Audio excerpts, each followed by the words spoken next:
ನಟ ದರ್ಶನ್ ಹಾಗೂ ಪವಿತ್ರ ಗೌಡ ಅವರು ರೇಣುಕಾಸ್ವಾಮಿ ಕೊಲೆ ಕೇಸ್ನಲ್ಲಿ A2 ಹಾಗೂ A1 ಆರೋಪಿಯಾಗಿದ್ದಾರೆ. ಇವರ ಮೊಬೈಲ್ಗಳನ್ನು ಪೊಲೀಸರು ಈಗಾಗಲೇ ವಶಕ್ಕೂ ಪಡೆದುಕೊಂಡಾಗಿದೆ. ಆದರೆ ಈ ಮೊಬೈಲ್ನಲ್ಲಿರೋ ಡಾಟಾ ರಿಟ್ರೀವ್ ಮಾಡೋದಕ್ಕೆ ಹೈದರಾಬಾದ್ನ ಕೇಂದ್ರ ವಿಧಿವಿಜ್ಞಾನ ಪ್ರಯೋಗಾಲಯದ ತಜ್ಞರ ಬಳಿ ಸಾಧ್ಯ ಆಗಿಲ್ಲ.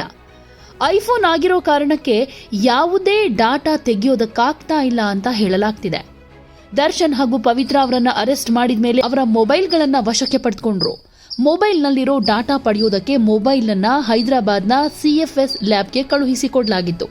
ಆದರೆ ಈಗ ಆ ಎರಡೂ ಮೊಬೈಲ್ಗಳನ್ನ ವಾಪಸ್ ಕಳಿಸ್ಕೊಟ್ಟಿದ್ದಾರೆ. ಕಳೆದ 1.5 ತಿಂಗಳಿಂದ ಈ ಮೊಬೈಲ್ಗಳು ಲ್ಯಾಬ್ನಲ್ಲಿತ್ತು. FSL ತಜ್ಞರು ರಿಟ್ರೀವ್ಗೆ ತುಂಬಾನೇ ಟ್ರೈ ಮಾಡಿದ್ರು, ಆದರೆ ಅವರಿಂದ ಸಾಧ್ಯ ಆಗಿಲ್ಲ. ಹೀಗಾಗಿ 2 ಐಫೋನ್ಗಳನ್ನು ಗುಜರಾತ್ನ FSL ಯೂನಿವರ್ಸಿಟಿಗೆ ಕಳಿಸೋದಕ್ಕೆ ಚಿಂತನೆ ನಡೆಸಿದ್ದಾರೆ.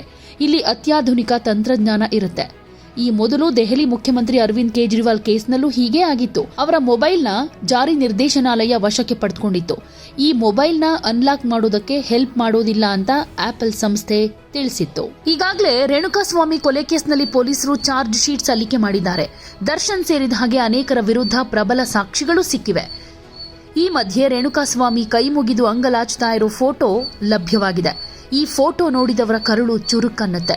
ಪಟ್ಟಣಗೆರೆ ಶೆಡ್ನಲ್ಲಿ ಕೊಲೆ ಮಾಡೋ ಸಂದರ್ಭದಲ್ಲಿ ತೆಗೆದ ಫೋಟೋ ಇದು ಅಂತ ಹೇಳಲಾಗ್ತಾ ಇದೆ. ರೇಣುಕಾಸ್ವಾಮಿ ಅಂಗಲಾಚ್ತಾ ಇರೋ ಫೋಟೋ ಮಾತ್ರ ಅಲ್ಲ, ಅವರು ಶವವಾಗಿ ಬಿದ್ದ ಫೋಟೋ ಕೂಡ ಸಿಕ್ಕಿದೆ. ಆರೋಪಿಗಳ ಮೊಬೈಲ್ನಲ್ಲಿ ಇದನ್ನ ಸೆರೆ ಹಿಡಿದುಕೊಳ್ಳಲಾಗಿತ್ತು. ನಂತರ ಅದನ್ನ ಡಿಲೀಟ್ ಮಾಡಿದ್ರು. ಈಗ ಆ ಫೋಟೋಗಳನ್ನ ರಿಟ್ರೀವ್ ಮಾಡಲಾಗಿದೆ. ಚಾರ್ಜ್ ಶೀಟ್ನಲ್ಲಿ ಈ ಫೋಟೋಗಳನ್ನ ಲಗತ್ತಿಸಲಾಗಿದೆ. ಇದು ಪ್ರಕರಣದಲ್ಲಿ ಪ್ರಮುಖ ಸಾಕ್ಷಿಯಾಗೋ ಸಾಧ್ಯತೆ ಇದೆ.